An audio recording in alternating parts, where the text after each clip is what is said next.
Well, beautiful people, best damn nation. It is Wednesday, and you know what time it is. It is the best damn wrestling podcast. I am your humble host, Brian Renegade, and with me, I have the best damn crew. First of all, I have the chef of all chefs.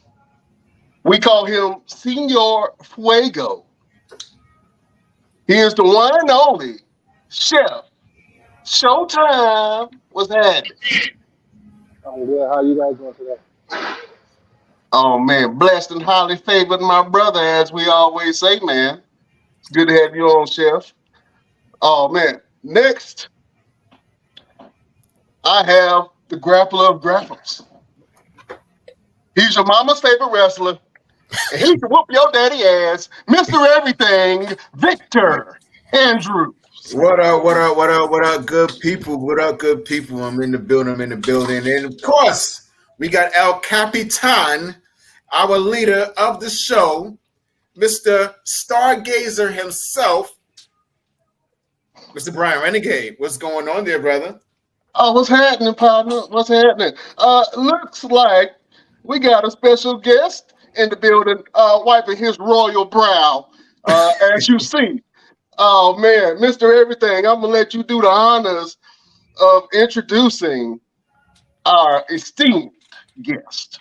Yes, ladies and gentlemen, there is not enough words in the dictionary, the thesaurus, or the encyclopedia to be able to tell you everything about this man. Like this man, listen, he taught Abraham Lincoln how to wrestle. Oh man. They call him the ageist one for a reason. Okay.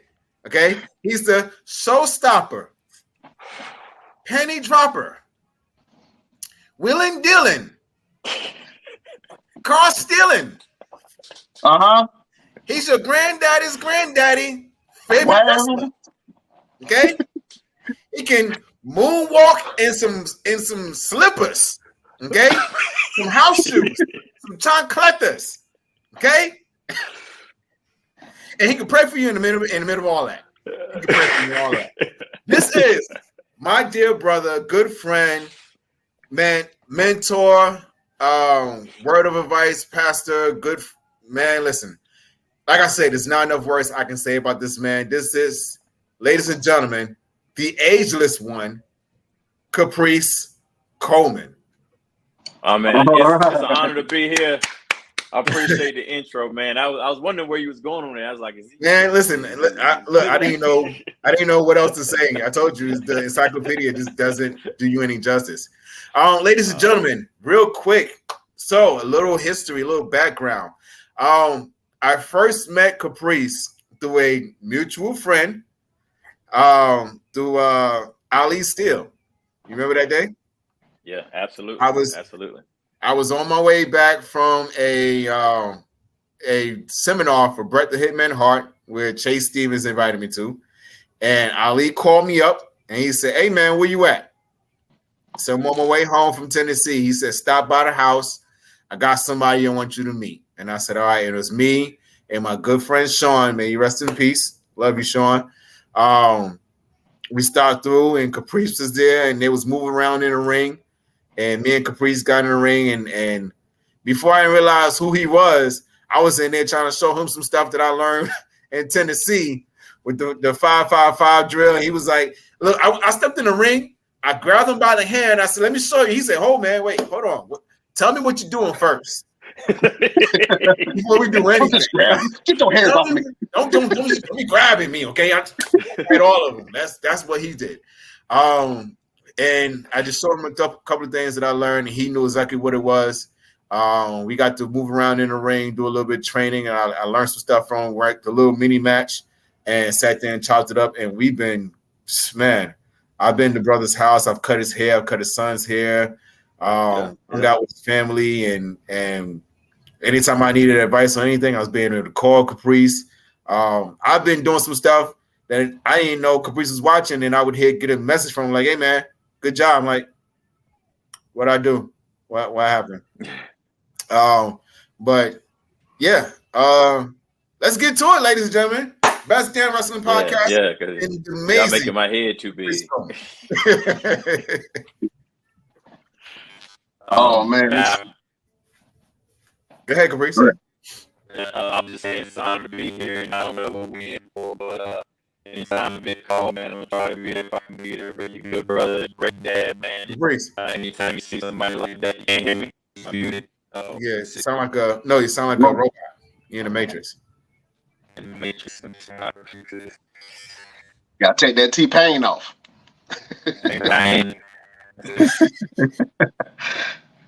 I'm on the Wi-Fi. I just leave the meeting mess something to I was do old school and do this.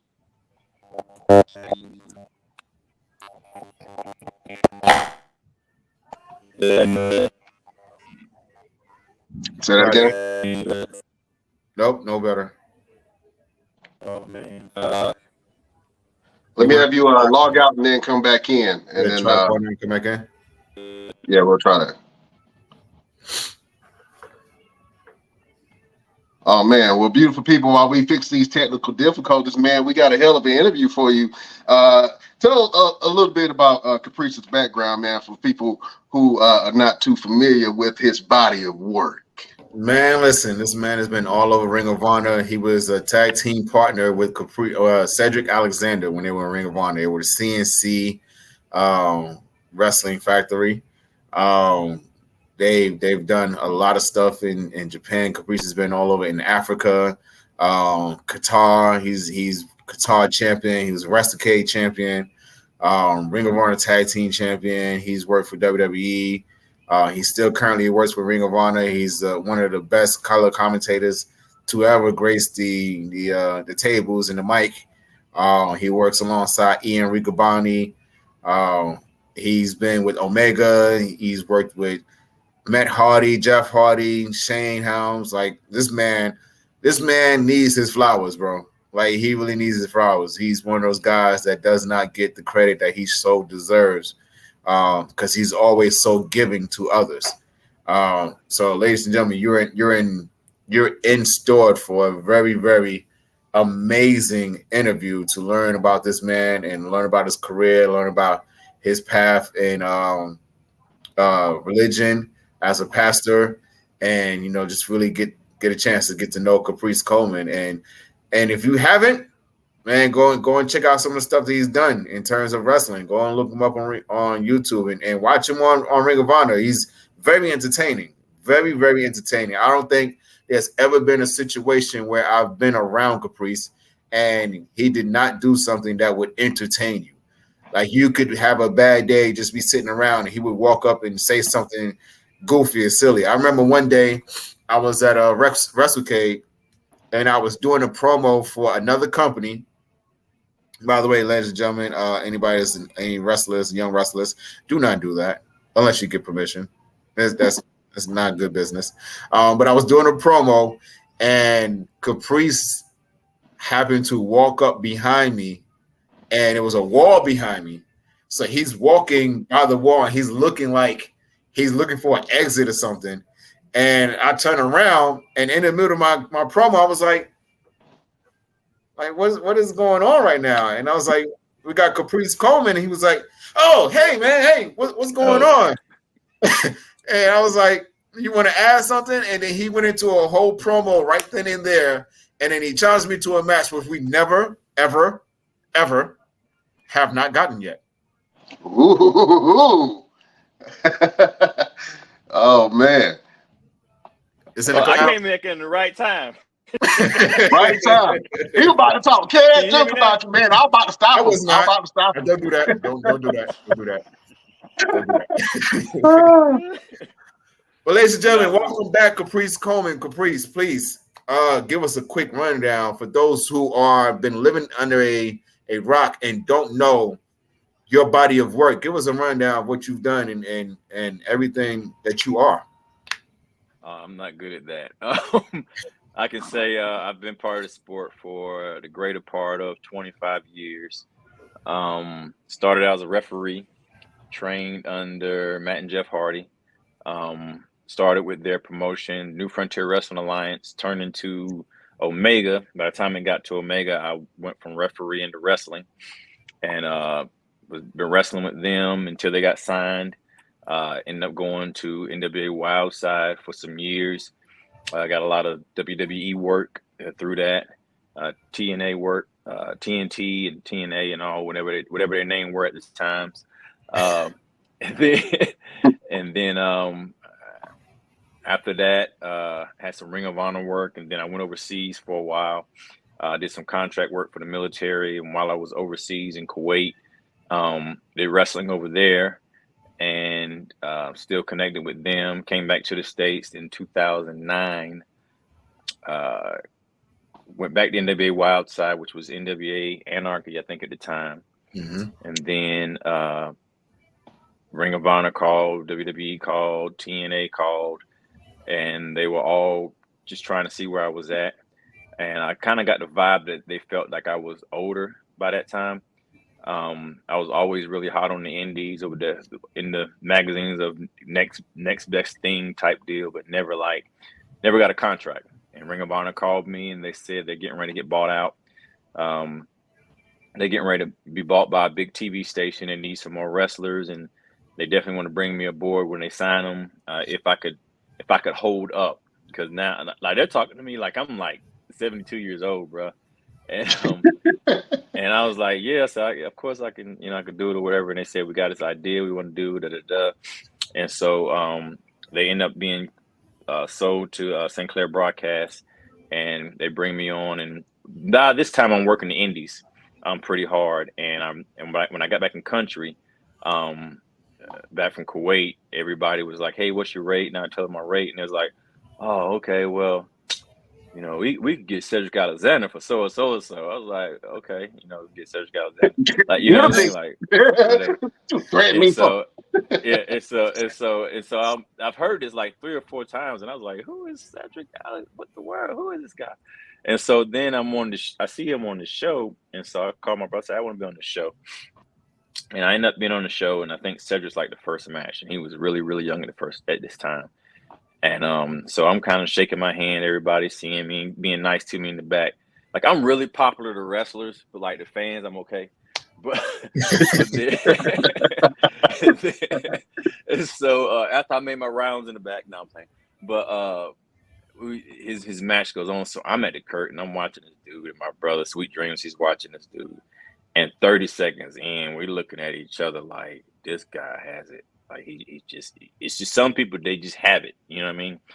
And so we introduced each other after that, and just kind of kept in contact, no big deal. And then we would end up at seminars together, and I would say, hey man, you stay at that side of the room, I stay at this side of the room, because they're gonna see us together. They're gonna try to make us the new Ebony Express or Harlem Heat or something. So you just stay in your lane, I stay in mine. And so it's kind of our joke. But then Ring of Honor, like when Ring of Honor does, hey, we got this idea. They say we got this young guy that we think is really good, and we want to tag him up with like a mentor. And we think y'all will be a great tag team. I said, okay, what's his name? Cedric Alexander. I was like, all right, cool. We never worked together, wrestled or anything. And we get up to the show. I think the show was in Virginia, if I'm not mistaken. And that was like the first time we like planned a match or anything. And we went against, I think, like Future Shock, was Adam Cole and Kyle O'Reilly. And we went against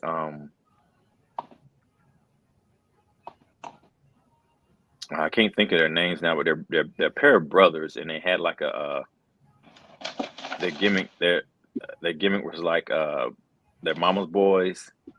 One of them wrestles right now. He's in WWE now.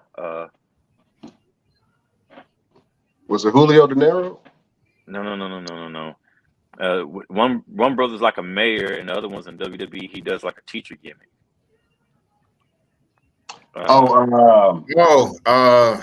Chase, Andre Chase. Yeah. What was they were anyway? Dang, I'm having a brain fart. But they were tremendous guys, great wrestlers, or whatever. But we wrestled them like that was our first match, and the first night we had 2 matches, and they loved us, and like we didn't have a name or anything, and we were kind of in the ring like this is good, like, you know what I mean?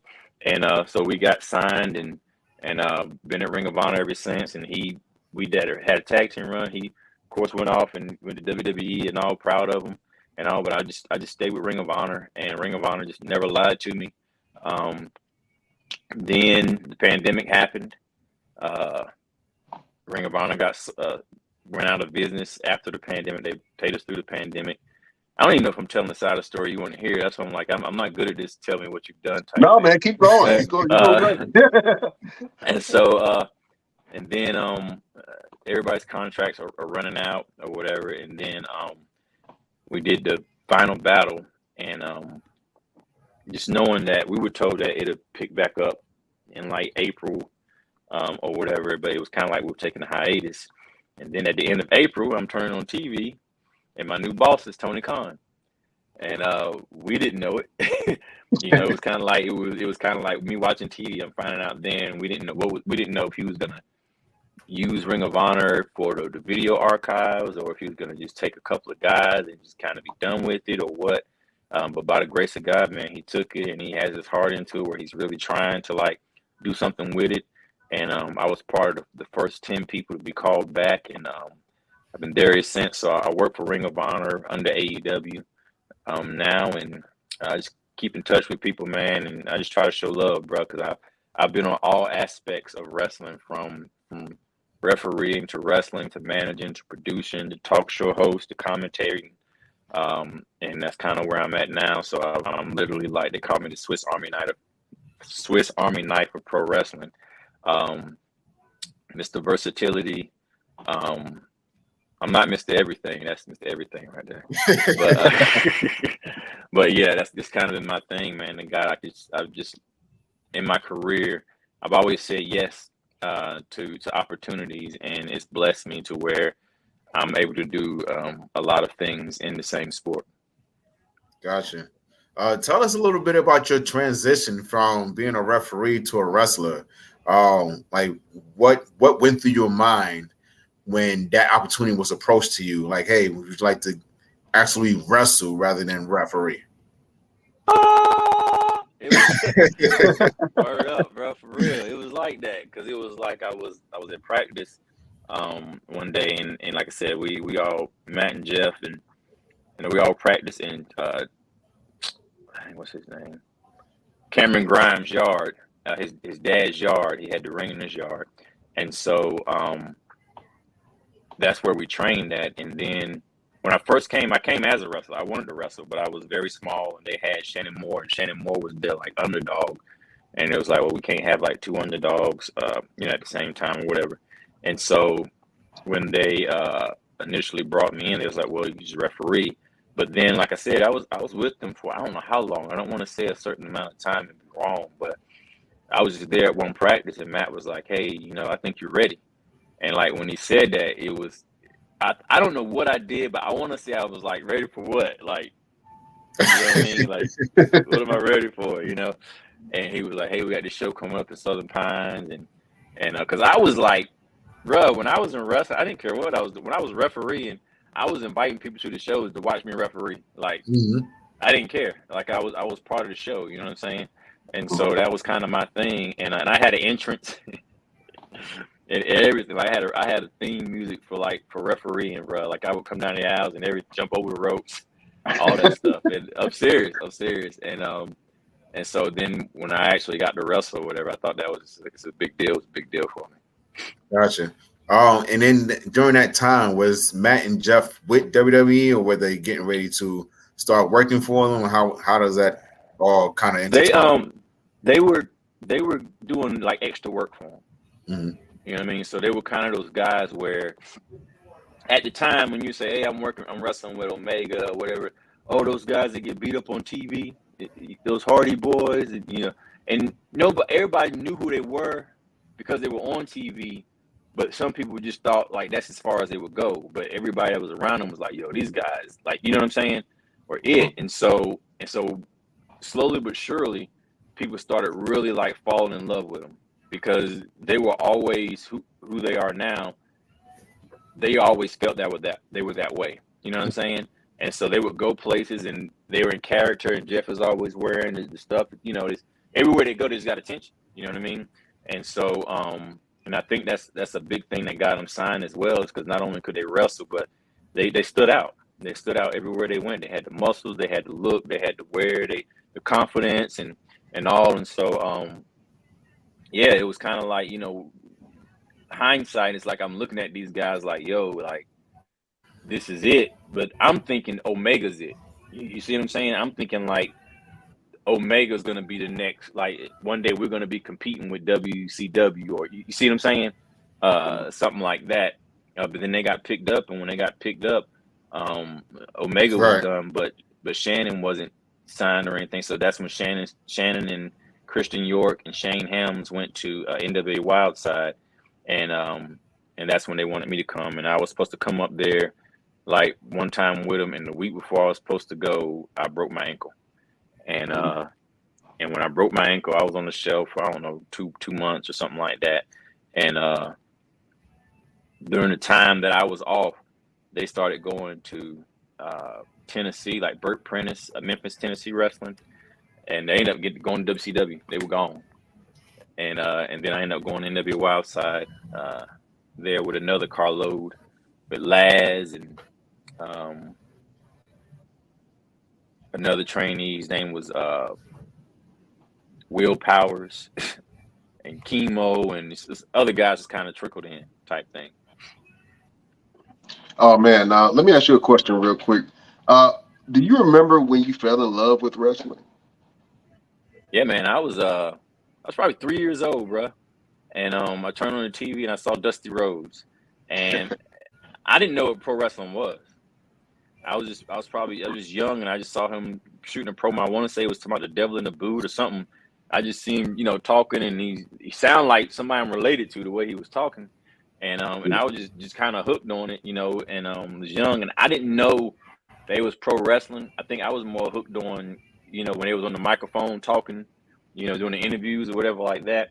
And then I started seeing the wrestling. To me, that was just the coolest thing ever. And growing all the way up 6, 7, 8 years old, I was probably 6 years old before I realized, oh, this comes on at certain times of the day, and what I'm saying, this and that, because I would just happen to catch it sometimes. You know what I'm saying? And so I wasn't old enough to say, oh, turn to wrestling or whatever, or what I would say, they'd be like, it's not on right now.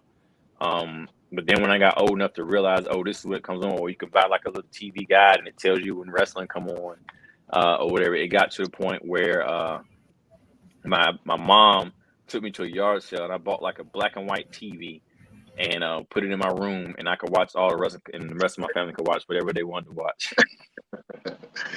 Oh man, you was a go-getter from an early age, brother. Yeah, I was, man, bro. Let me tell you something. I was so into wrestling that when I would get on punishment, like my mom would, when I get grounded, I would get grounded from wrestling. It wouldn't be you can't go outside, you can't do this or whatever like that. It was like you can't watch wrestling, and that was like no, that was like it was, bro. It was brought before the pastor because he's obsessed with this stuff. Man. It was it was pretty bad. Oh man, well, trust me, I understand that, because that's what I do with my son now. He's suspended from wrestling. He's losing his mind. I think he's been suspended from wrestling for about a year now.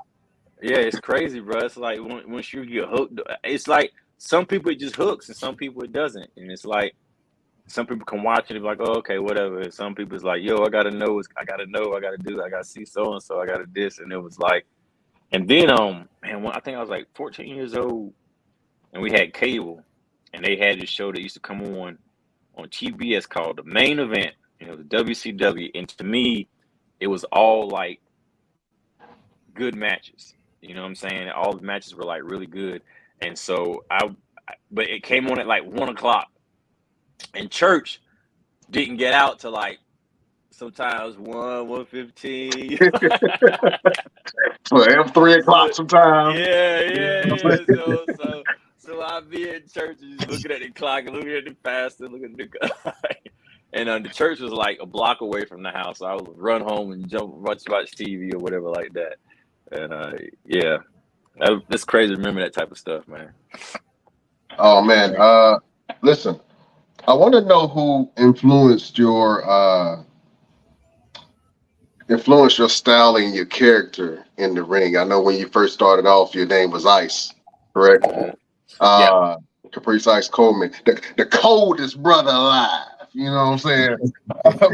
What influenced that character, man, and how did that develop over time to what you are now?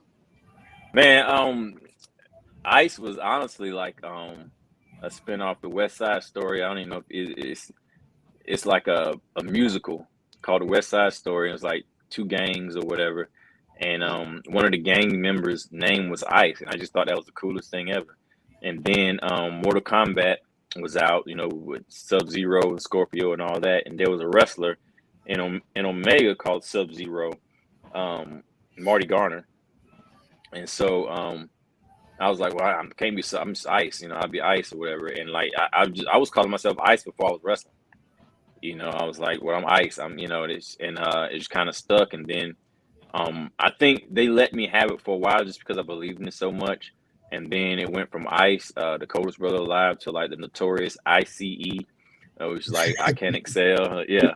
And just this stuff to build on that. And then wrestling started changing to like more like people using their names and stuff. And so it went from that to Caprice Ice Coleman, and then like just Caprice Coleman. And then after that, it was mostly just Caprice Coleman and whatever moniker would be attached to it at that time.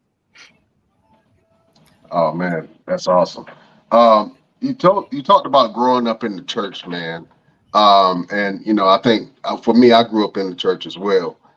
Was that a difficult? Matter of fact, when did you get called to your ministry? And can you explain a little bit about what your ministry is now and how it plays a role in what you do. I want to say I got called to preach when I was like 14 years old. I was raised in the church and all, and around 14, I just started having like these dreams that I was preaching and that I was supposed to preach, and then I had this one dream that this guy was like crossing the street, and everybody was like, "Hey, you're gonna get hit by a car, stop, whatever." And he's kind of looking at them like, "What?" You can tell he's getting ready to cross the street, and he was like, people were like, "He gonna stop, you're gonna get hit by a car," and he couldn't understand what they were saying. I was like, "Hey, stop, you're gonna get hit by a car." He was like, "Oh, thanks, man."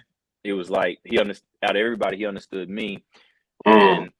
and they told me that like the interpretation of that is that not only was I going to preach, but I would have a message that anybody could understand.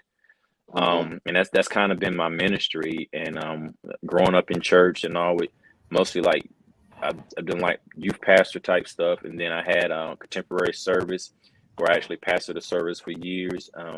And then went overseas, worked under a pastor there, came back and to my home church and was like associate pastor for years. Then we moved to Charlotte, and I started working at the church here in the music department, and then of course ministry there, and then recently, like after the pandemic, a lot of churches kind of stopped having church or whatever like that, and there was a church up the road that didn't have a pastor, and I talked to my pastor about it, and I was like, I just want to help them out so I would just be there. I wouldn't preach every Sunday. I would just be there, just kind of to be a constant. You know what I mean? And so start working, helping them out there. And then they asked me to put in my resume to pastor the church. And I did. I didn't get it. But like the guy that ended up being pastor, he asked me to be his, like, his side. So I'm like the youth pastor of the church now, St. Paul's Community Missionary Baptist Church. And I've just always been in ministry, man, just helping people. The wrestling side has really helped me because I don't feel that wrestling, that church is just inside of church. You know what I mean? And I feel that wherever I go, I'm almost looked at like, here comes Caprice, he's a preacher. You know what I mean? And so I get phone calls I get from different people all the time, and people prayer requests and all, to where it's just they hold me accountable for that type of stuff. So I gotta watch. You really gotta watch how you live in front of people, because when people see you that way, they expect something, and not that they expect you to be perfect, but it's a standard. You know what I mean? Right. And I accept that, because I've been in the same situation, and so I kind of get it, and I just am who I am, man. And I just accepted who I am, and I just walk with it. Have you had situations where you had to pray for people in the locker room, or some people were looking for guidance, and they just couldn't get on the right track? Can you speak to being a voice for some wrestlers in the locker rooms that you've been in? Oh man, yeah, absolutely, man. I've definitely had a lot of times where I'm talking to somebody in the locker room or whatever, and we end up praying or something. And I don't make a big deal out of it. All of it's kind of like most of the time, honestly, some people just want to be heard, and it's not like solve a problem or whatever like that. But like, if you could hear a person, and then also being able to let them know, like, okay, now I'm gonna be honest with you. You know what I'm saying? Because some people, some people want a pat on the back or whatever like that. But then sometimes, if you always broke or this always happens, sometimes you have to look in the mirror and be like, what am I doing to cause that? You know what I mean? So sometimes there's some practical answer to stuff, and some real life situations and all that. And I think I'm old enough to where people respect my wisdom as well. And so I'm just honest with people, man, and praying. And I've had bro, I could tell you something that happened to me last week that probably blow your mind, bro. It's like I got a phone call from a wrestling promoter that just kind of texts me every now and then.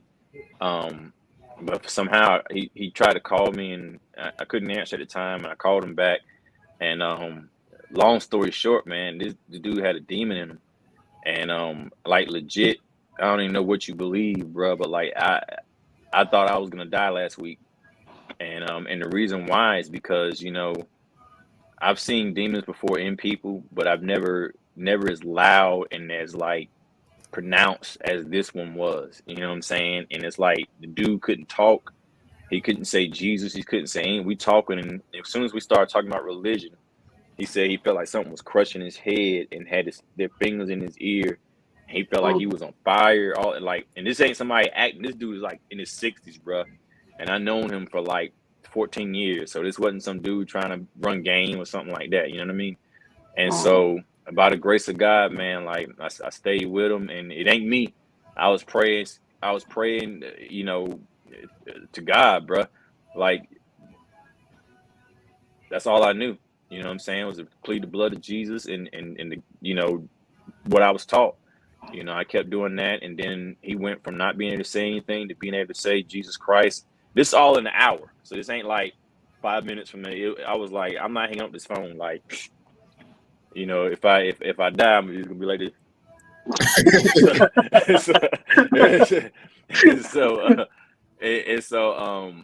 But then like we got to a point where he could talk a little bit, and I told him, "Is anybody home?" And he was like, "His wife is home." And maybe 5 minutes later, you could hear his wife, and thank God his wife was a believer.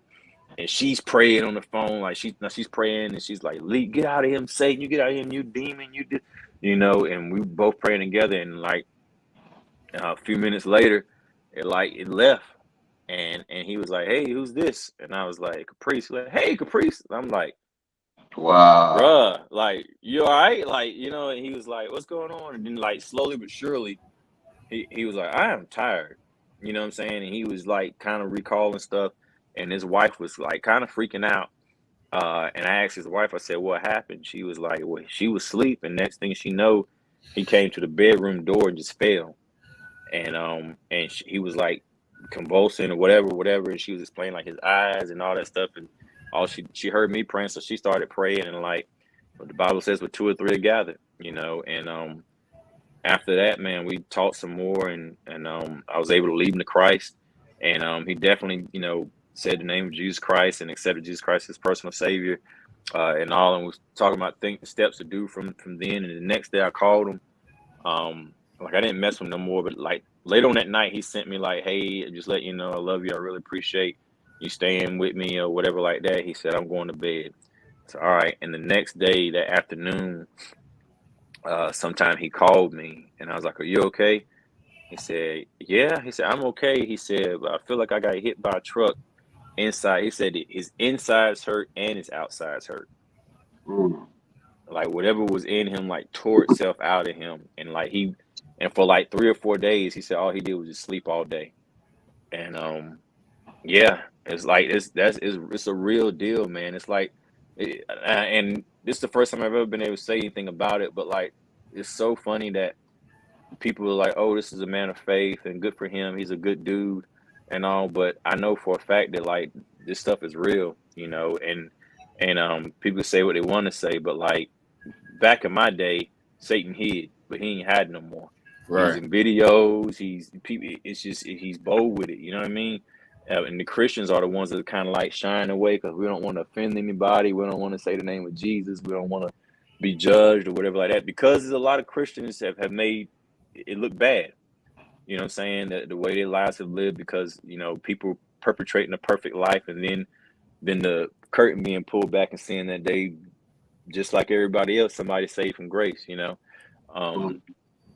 And so that's it's kind of where I'm at, man. I just want to live a life to where I'm approachable.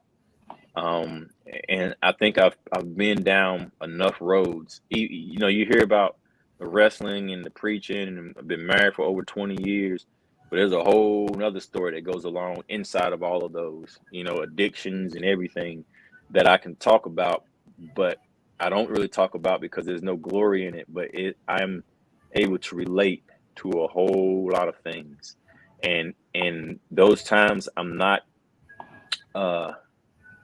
proud of, but but what it has allowed me to do is to be able to understand a lot of people that, sometimes you just can't say no, and everything ain't just a just do it type thing. And so some people just need love, respect, and be heard, and so it's put me in a place to where, I just have to have that ear to treat people the way that I needed to be treated during my times when I was going through those situations. Right. You just mentioned about being married for about 20 years, man. Shine some light on your queen real quick, man. How hard is it for to have a relationship for 20 years long, being a wrestler, man, and being on the road and being busy, and then sometimes coming home, when you do wrestle, a little sore. Talk about how she supports you, man, and in that way. Oh man, you done start a whole other level, bro. My wife, she met me outside of wrestling, so she had no clue I was a wrestler. She knew me from church. Back in the day, my sister and I were gospel rappers. Oh, 1, 2, 3 And to the phone. yeah. Jesus in the house, so open the door. Now, but There it is. Dropping an album tomorrow, Jack. So one of the churches that my sister and I went and did gospel raps at, she was part of the choir, and I saw her, and like, she's beautiful, and but it was kind of like one of those out of your league beautiful type things, and so it was just kind of like, hey, how you doing? And she spoke back, and I was like, okay, but it was just her cousins, they were all just nice, like, what I'm saying. So I was kind of like, okay. And then for years, we would see each other, and I think she worked at Walmart, and we would just speak. It was kind of like she knew who I was, and it was kind of like, okay, like she remembered me. You know what I'm saying?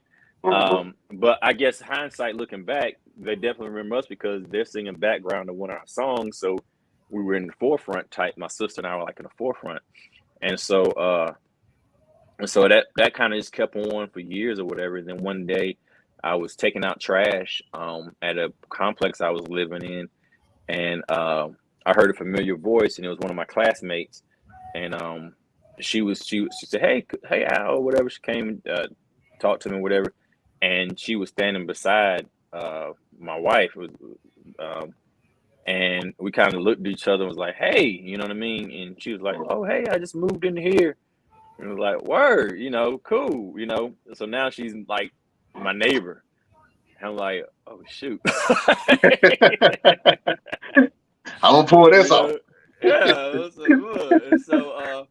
And so I would just like, we see each other outside or whatever. Nothing there. I ain't no Riz, bro. I was just like, I would say something, hey, how you doing? Nice days and corny stuff. And then she had internet and I didn't. So I would like find this excuse like, oh man, I think I got an email coming in, or you know what I'm saying? Can I check my email or whatever like that?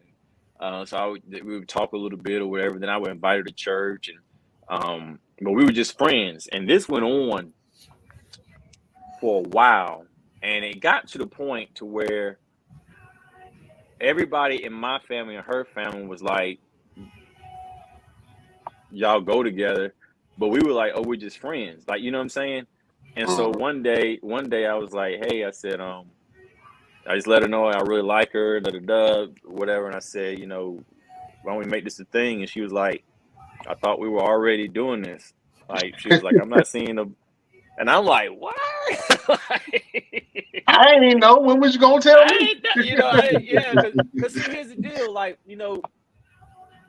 a lot of people were doing that, we friends, or we talking, or we you know what I mean? Everybody had different things they call it or whatever like that, and we weren't doing. We never kissed, we never did anything. We would just go hang out, we'd go places or whatever like that. So it was just like, she's my friend, so we were neighbors, and so it was kind of like nothing was going on, like, on that level, you know what I'm saying?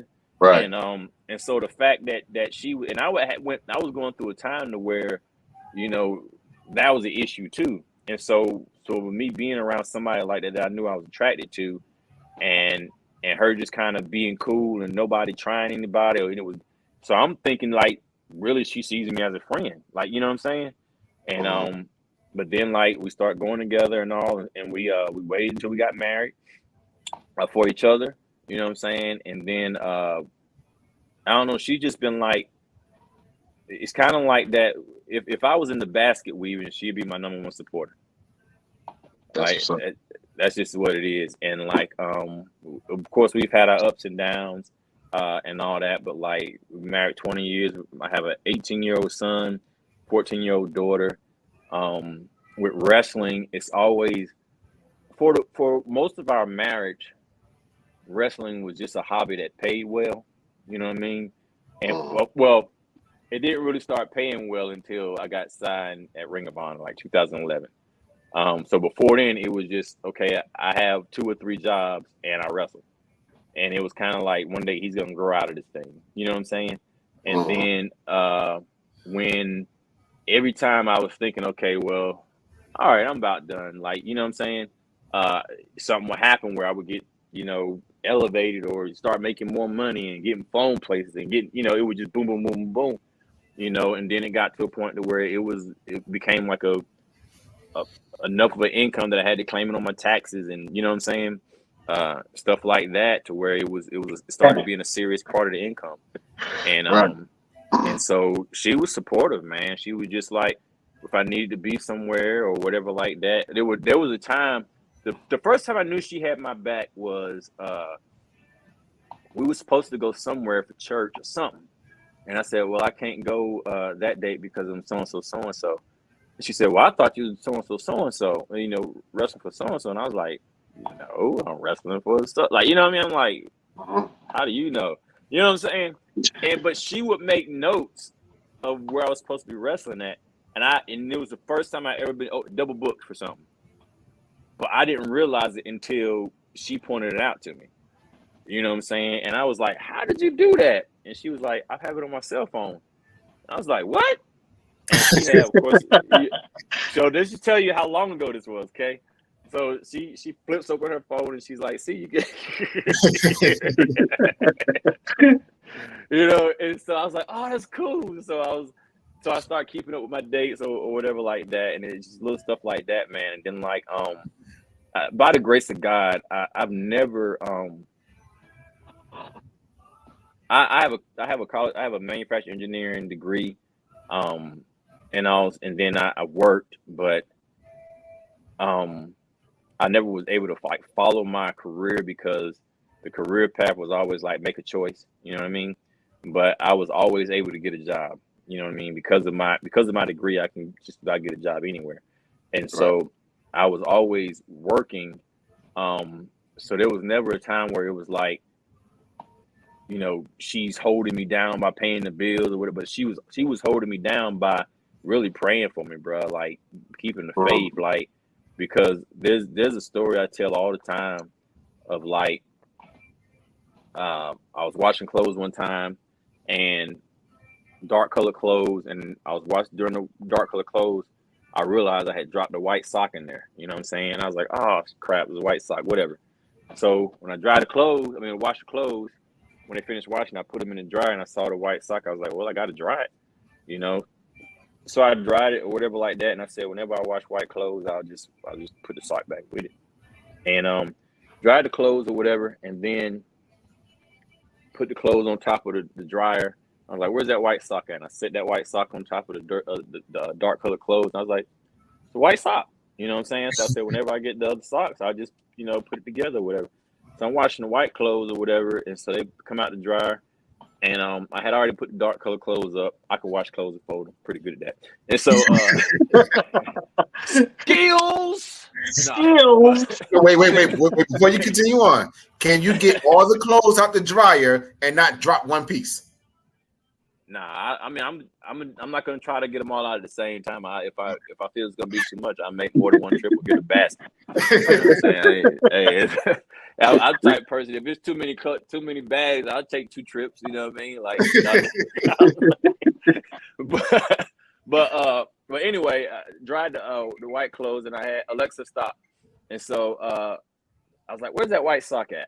And so I went and got the white sock was laying over the washing machine, and I got it, and I got the sock that matched with it. And when I put the white sock with the white socks, they were two totally different colors. And I was like, and I just sat there and stared at it for a minute, because like I could probably wear the socks and nobody would know unless I like just pulled the socks up and they were like, dang, one of your socks is dingy, one of them is white. You know what I'm saying? But it just really stuck out to me. But it made me see, it was like, you know, you're a white sock, but you're around a lot of influence. You know what I'm saying? And you have a choice to where you could be washed with this influence and they see you as a white sock, but you're really not. And then when you get back to church, people know that there's something different about you, or you can continue to stand out. You know what I'm saying? And you could be around it, but not getting washed with it, not being, you know what I mean? And so from that day forward, I just made a choice of like, you know, I want to stay as clean as not that people are dirty, but like you could be around people and not be involved in what they're doing, not be involved in certain mess, not be in certain cliques, not, you know, in the backbite, not into this, not in the slander, not in the after party life type, you know what I mean? And to where when people see you, they still see you as that person. And then when you go to church Sunday morning, you don't have to be like thinking like, oh, I hope somebody don't show up that saw me at the so-and-so, or the, you know what I'm saying? And so she's been that person that's kind of like held me down on that part.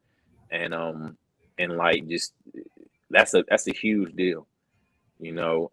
And being that, you know, that, also being that, that realist, you know what I'm saying? To where you go out and you're doing all this stuff and the world sees you as, you know, Caprice Coleman, and you come back and you be like, the alarm was broke. Like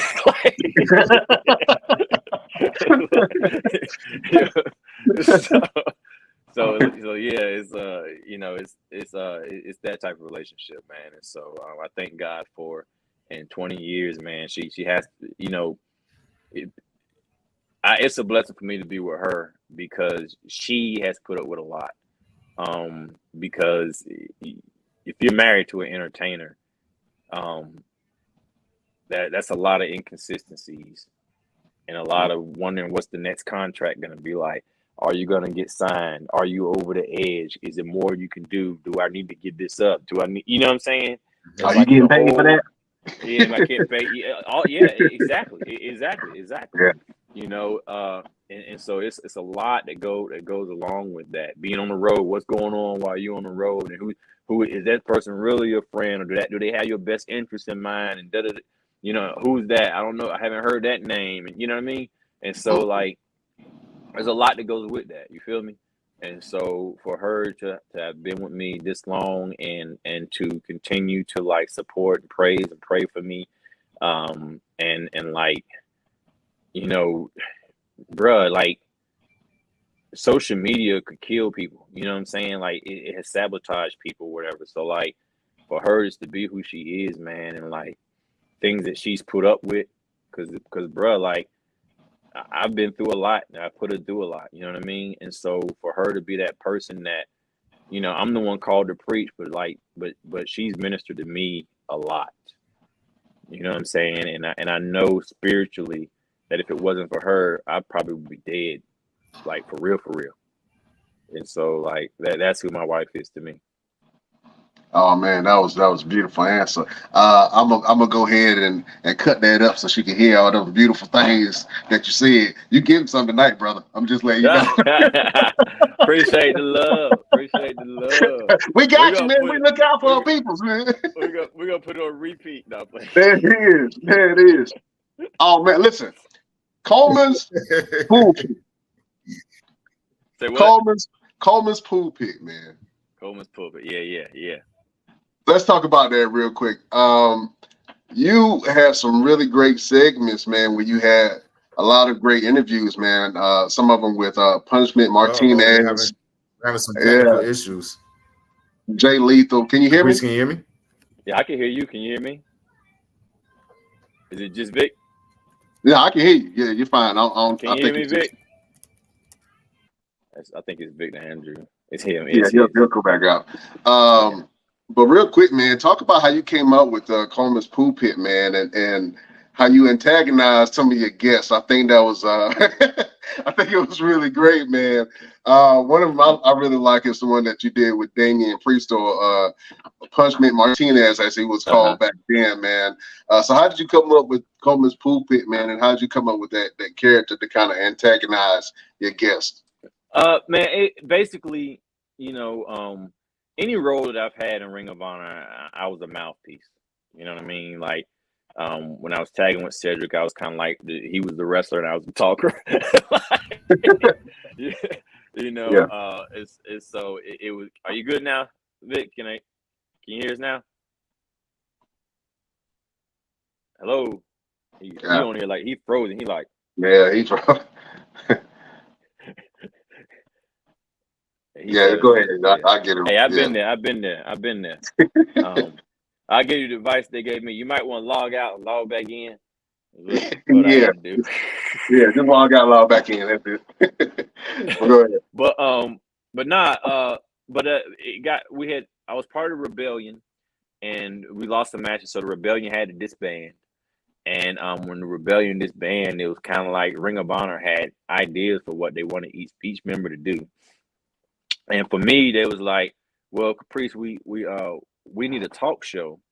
And the funny thing is, I had pitched to them before. I said, I want to do like a talk show to where I bring the characters out of the personality, the personalities out of these wrestlers. I said, because Ring of Honor, we're known for great wrestling.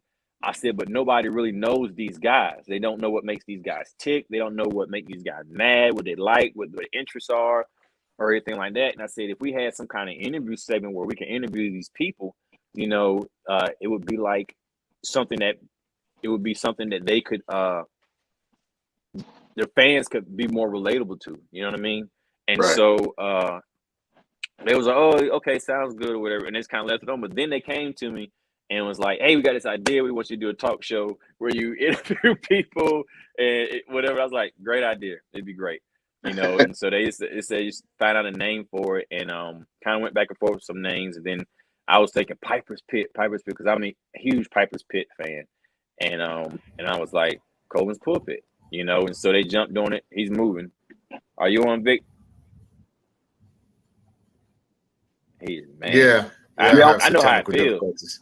It's all good, bro. It's all good. We were just talking about you, but anyway. So then,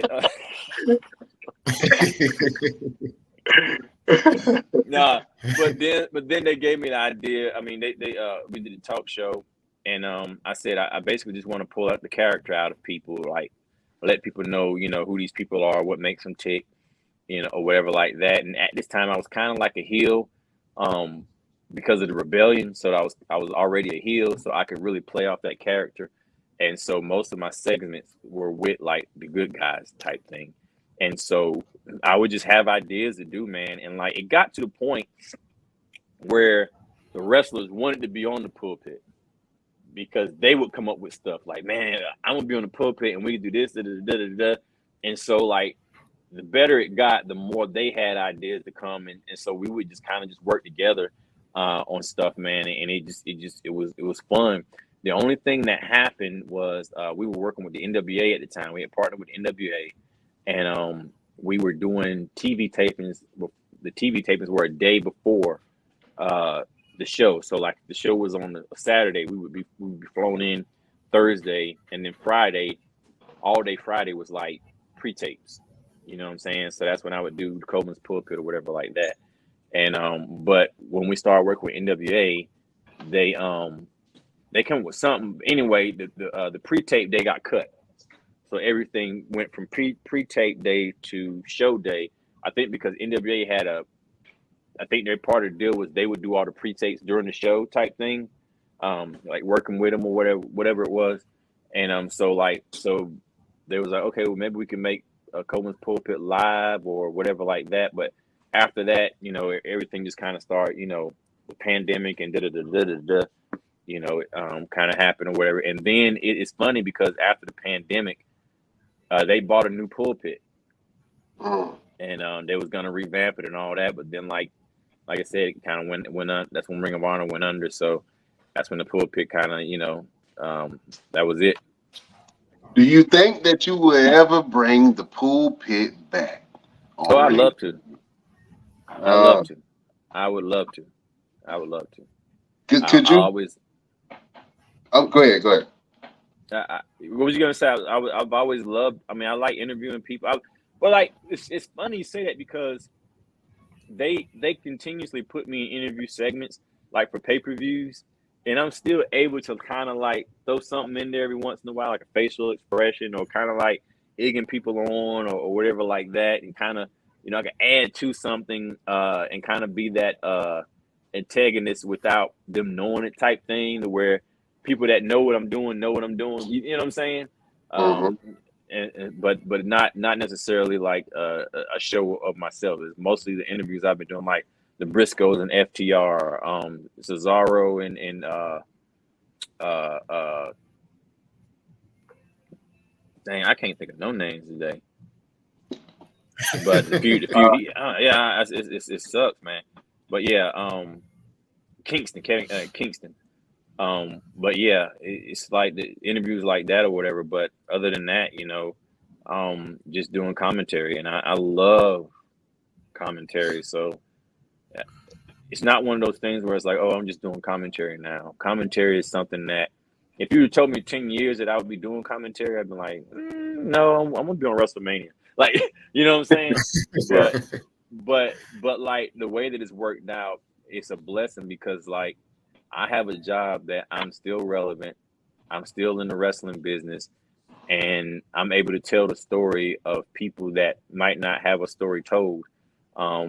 And I've also been in all the situations where, especially like talent that is just getting an opportunity, like they've never been on TV before, or they're not on TV a lot, and they're not really known. To me, I've been that person where you getting a shot, and then you go to watch your match, and the commentators are talking about something that has nothing to do with your match. Like, you know what I mean?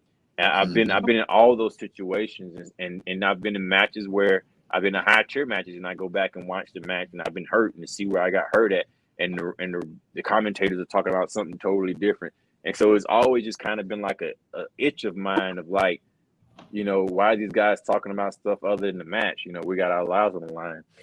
Right. And so when I would be in a feud or whatever like that at Ring of Honor, if I was managing somebody or whatever, they put me in commentary, and I would start commentating or whatever. But like, I was never able to like start putting myself over, or that wouldn't work with me because I was never that person, because I'm like, something would just shift where I would just start telling the story about what's happening in the ring.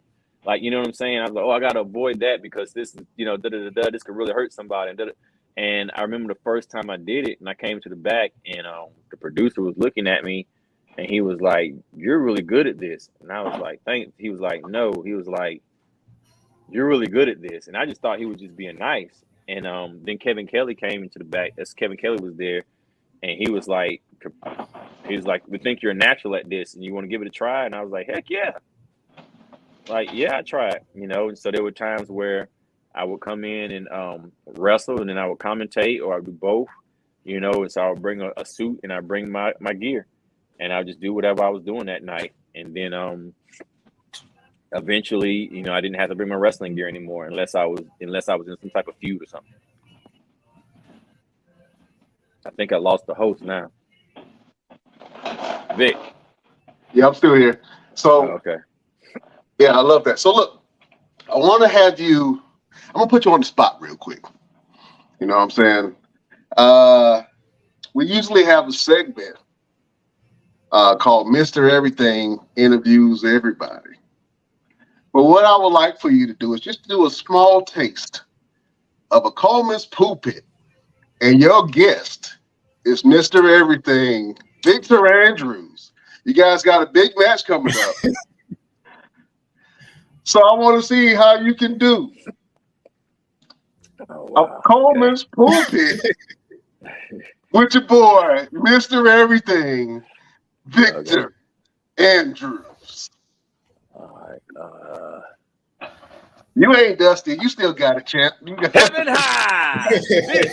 It's Coleman's Pulpit. I'm your host, Caprice Coleman, the most versatile man in this sport today. And like we like to do is I like to find out the truth because the truth will make you free. Today, we have a guest for you that thinks he is everything, but we'll find out if he's anything today. Our guest today is Victor Andrews. Victor Andrews, nice to have you today on the pulpit. How are you doing?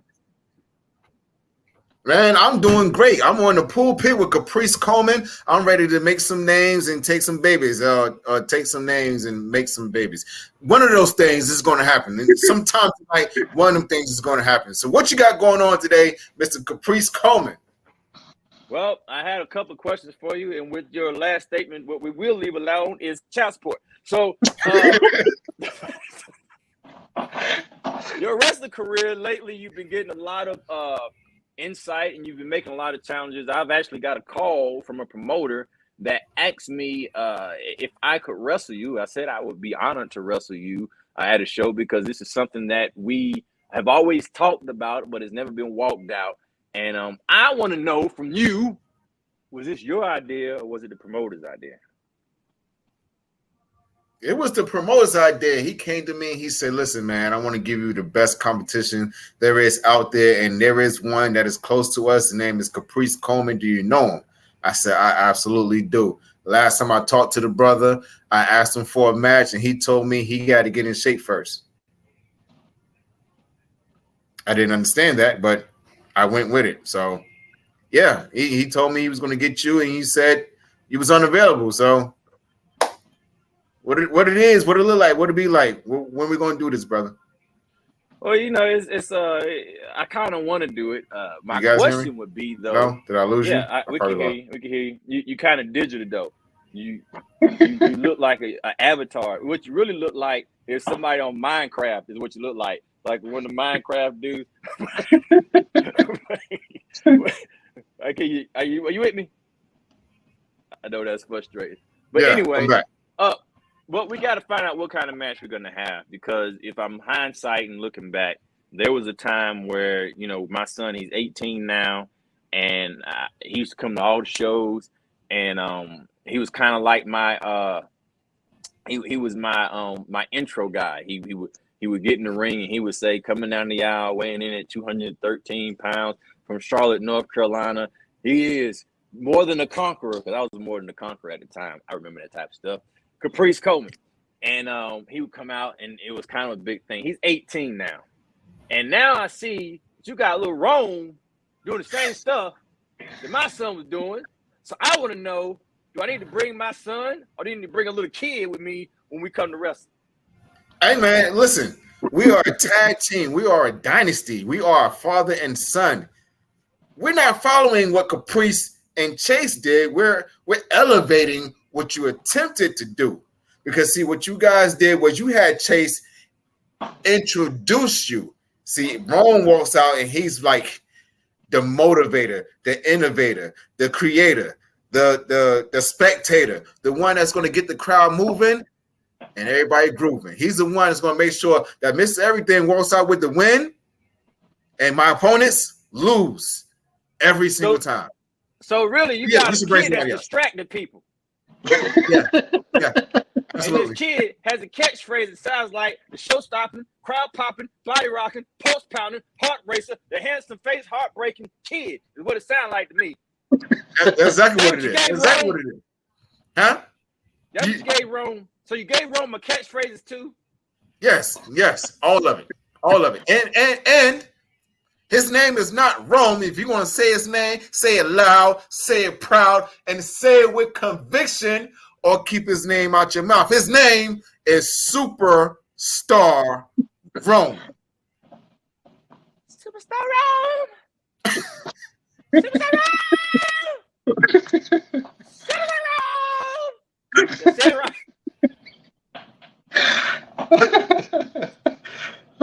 That's cool. What we can do is you can bring you, Mr. Everything, and you can bring your son, and you can bring Superstar Rome with you, and I can come with my son, or I can come by myself, and we can finally do this thing. Because you know what? I'm gonna be honest with you, bruh. You are a fantastic father. I watch what you do. I watch you train. You got a video where you was training your son, and he didn't think he could do anything, and you pushed him to do it, which anybody else would feel like, why is this kid 3 years old and working out? But I didn't say that. Not me. I was like, he's motivating the son, to do stuff. And I don't know if you had the 4-year-old lifted 50 pounds. I don't know what it was. But anyway, by the time the video ended, it started in the morning. But by nightfall, he was doing what you had him to do. And I said, you know what? That is the type of fathers we need in our life right now. Fathers that motivate their children to be able to do all that they could do. So with that, I commend you, bro, because you are one of the real fathers left. And if you are everything, some things, a thing, which you are as a father, you're a good father. I can say without a shadow of doubt, you are a good father. But it be everything, it's kind of funny because you have the most versatile man in this sport today and Mr. Everything. Seems like we should be a team. But, if you want to challenge, we can challenge. And if you beat me, I will shake your hand and say you are Mr. Everything. How about that? That sounds good to me. In fact, being a team doesn't sound too bad either. Well, I wonder what Ring of Honor is doing. Is doing. But let me answer that real quick. If you guys were a team, what would your team name be?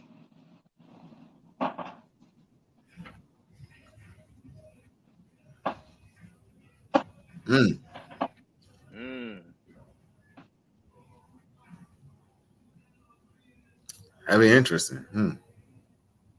Silence fills the room. Yeah, throw some names around. You know who would know the answer to that? What's that?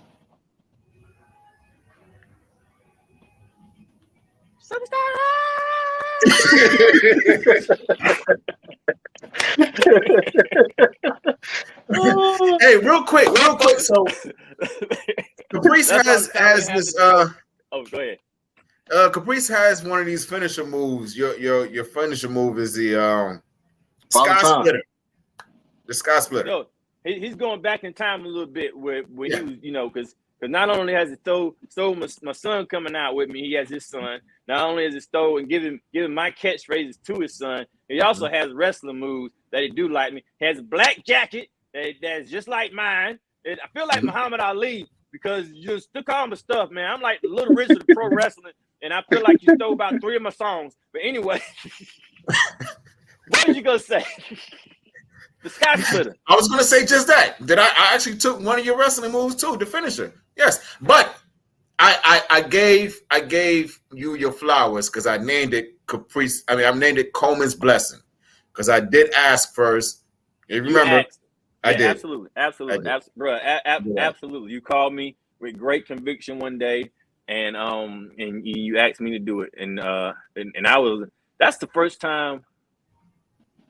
I said one of the first times that anybody called with that purpose out of respect to do something like that, because other people were like, hey, I've been doing this move. I just don't want you to see it on TV and get mad. You know what I'm saying? And so like always much love, always much respect. I was trying to end off the show so I can get back to reality. You know what I'm saying? Because like, if they ever do this, man, I'm be real with you, bro. We could wrestle, we tear the house down. People get more than their money's worth. And if you need a tag team partner, I'll be there with you, bro. And that's just how I feel about you. I really appreciate that, bro. I really appreciate it. Let's make that happen at Ring of Honor if possible. People think you think I run Ring of Honor or something? No. Just people say that. You know what? Let me tell you something. Let me say, just get with Coleman curious, okay? You know what gets Coleman curious is every time I wrestle somebody, I wrestle them or whatever like that. And after the match, they'd be like, "How was the match?" "Oh man, it was good. I appreciate you. That was good or whatever."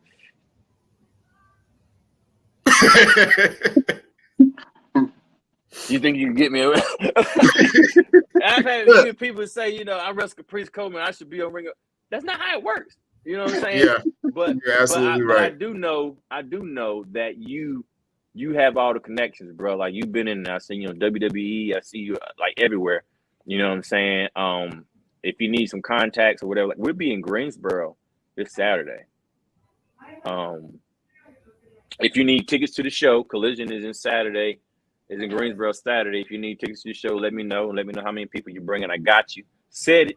But yeah, introduce you to some people for real. I appreciate that, bro. I really appreciate that. Well, we're gonna let I would love to see you guys. I would love to see you guys in the tag team, man, to see you guys whooping some butt. You know what I'm saying? Personally, I like my pastors with a little thug in them. You know what I'm saying? Just they can pray for you and whoop ass at the same time. That's how I like my pastors. That's old school. You know what I'm saying? All the old school pastors used to be pimps and thugs back in the day, and they changed their life around. You know what I'm saying? So, hey, don't if you get back in the ring, to all your opponents, beware, because he will lay hands on you. That's it. Straight up. I'm still thinking in my head, trying to think of a tag team name. Like first thing came to my head is everything's versatile, and I was like, no. So I like that. I like that. Ageless Wonders. Ooh, the Ageless Ones. I like that. All right, yeah. Yeah. Both of y'all use cocoa butter, so I know. Age. And people always look at us like, man, how you still doing this at your age? Like you don't even look your age. So that'll be something. We should have. If there's people watching this show, you tell me what you think. If Mr. Everything, Victor Andrews, and Caprice Coleman, the Ageless One, became a tag team, what would that name be? And the coolest name will get a shout out. And if you come up with the coolest name, we will use that name, or we will act like we see it, right? And we add something to it. You know what I'm saying? Like Express at the end of it. And you'd be like, was that my idea? And we'd be like, didn't see it. Just being honest with you. So oh man.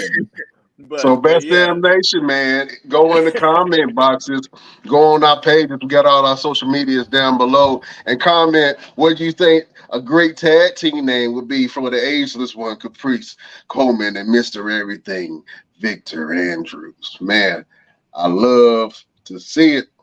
Listen, Mr. Coleman, we do this thing each and every Wednesday to be able, it's a way for me to do a little ministry myself. You know what I'm saying? Give a word of motivation, say something positive to get people through their week and through their day. We do this each and every Wednesday, and I want you to kind of follow suit. But do you have a final word or a word of motivation for the people that are watching you right now? Yeah, absolutely. My first word would be if you are trying to get into the sport of pro wrestling, get in it, take it serious. This sport will take you as serious as you take it. You know what I'm saying? Go in there knowing what you want to do, be able to invest in yourself, take yourself seriously inside of the ring and outside of the ring. Fans, I want to say I love you. I appreciate you. We are nothing without the fans. Because people watching this is what gets us where we're at. You know what I mean? And for everybody else, man, and all encompassed, knowing that we serve a God that hears you wherever you're at. And that He loves you no matter how far you've gone or where you're at. He still loves you. He cares for you. He wants you to come home. He wants to talk to you.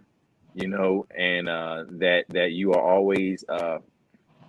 As long as you're alive, every day that you have another chance to get closer to God. And nobody's perfect. And you've probably been church hurt before, or whatever like that, by somebody that's imperfect. But the thing about that is salvation is for everybody. That means salvation for crazy people and for sane people. So if God can save the sane people, He can save the crazy people too. If somebody crazy hurt your feelings, don't blame them. It's just the fact that this is how this thing works, called salvation. But the way that you can get it right is you having a personal relationship yourself and treating people the way that you want to be treated. And so that personal relationship is personal, and it's definitely a decision that you have to make.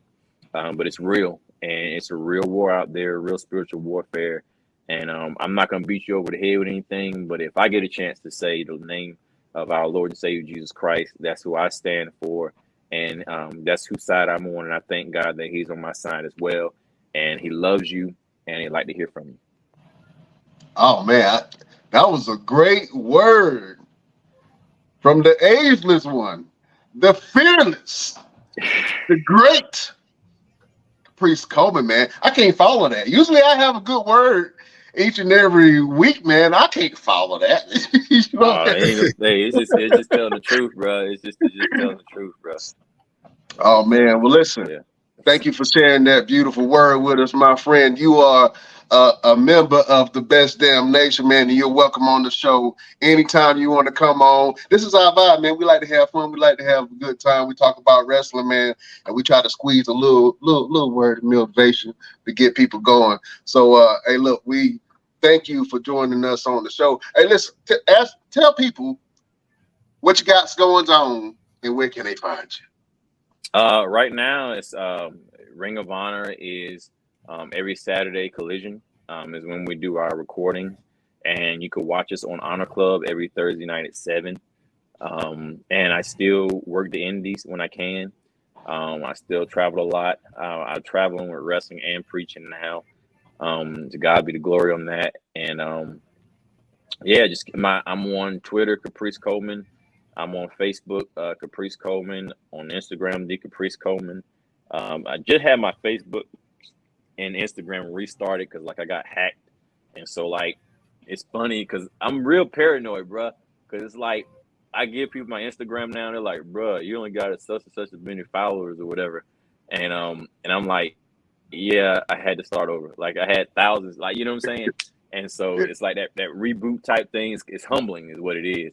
And so but it's still whatever, But I'm on Instagram, I'm on Twitter, I'm on Facebook, I'm on TikTok, but a lot of that stuff, like I said, I mean, I'm just in and out, you know what I mean? I throw something up there, and then I might look at it, but I don't live there. You feel me? But yeah, that's it, man. So on my social media, I put out dates when I'm doing stuff. And that's how we roll. Oh man, thank you, sir, for all that information, Mr. Everything. Let the beautiful people know what you got going on and where can they find you. Absolutely. So this Friday, I'm gonna be in Cleveland, Ohio, for a revamping of Control Your Narrative. We have this new product called Exodus. So I'm going to be out there showcasing my abilities with some of those guys that's out there and seeing if I can still be a dominant member of the Control Your Narrative family. This Saturday, I will be in Nashville, North Carolina for maximum adrenaline extreme wrestling, something like that, max. So I'll be out there on Saturday, and on Sunday, I will be at School of Morton in Chuckey, Tennessee. And then, I'm always moving and shaking all over the place. Got a couple of movies coming out. Still getting ready to finish up the mental health movie. So that should be done and out by the middle of September. So, you already know where to find me. Bro, remember that when we was doing that Wakanda movie, the Black Panther? Yes, I do. And I wish we could have finished it. I be telling people they don't even believe me. Yes, bro. I was like, bro, we were doing the Black Panther before the Black Panther came out. Nobody believes me. So I show them pictures. Exactly. Cute. I gotta find the pictures. Yeah. Well, yeah, we were shooting for the Black Panther. Sean had that stuff hooked up, man. That joke was cool, man. He was good people, man. Good people. Yeah. Well, maybe you could be on the next movie, man. What kind of forever? I can see you. I can see you being part of the border tribe. You know what I'm saying? Wi-Fi! I'll do whatever. That's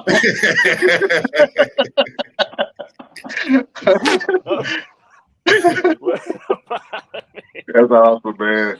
Well, listen, man. You can find both of these brothers on their social media pages. My name is Brian Renegade. You can find me on all platforms at Brian Renegade. Hey, listen, fellas, I ain't trying to hold y'all no longer. Thank you guys for being on the show. If you want to follow the show, you can follow all our social medias down below. You know where to get us. You know where to get at us, man. We're gonna be watching and listening to Mr. Coleman on Saturday. Go ahead. Wasn't there like another dude that they showed something, but he never showed his face? Yeah. He had to jump off real quick. Okay. That's why we got rotating members, man, just in case stuff happens. Make sure he know I noticed that. You know what I'm saying? His name was Showtime or something. Showtime. Showtime. It wasn't Dynamite, was it? No. Man, listen, we got to have you back on, brother. We got to have you back on. This was a good time, man. This was a good time. Anytime, bro. Y'all take it easy. All right, thank you. Beautiful people, we will see you next week on the next Best Damn Wrestling Podcast. Fellas, it's a pleasure. Beautiful people, we bid you adieu. Bye-bye, bitch.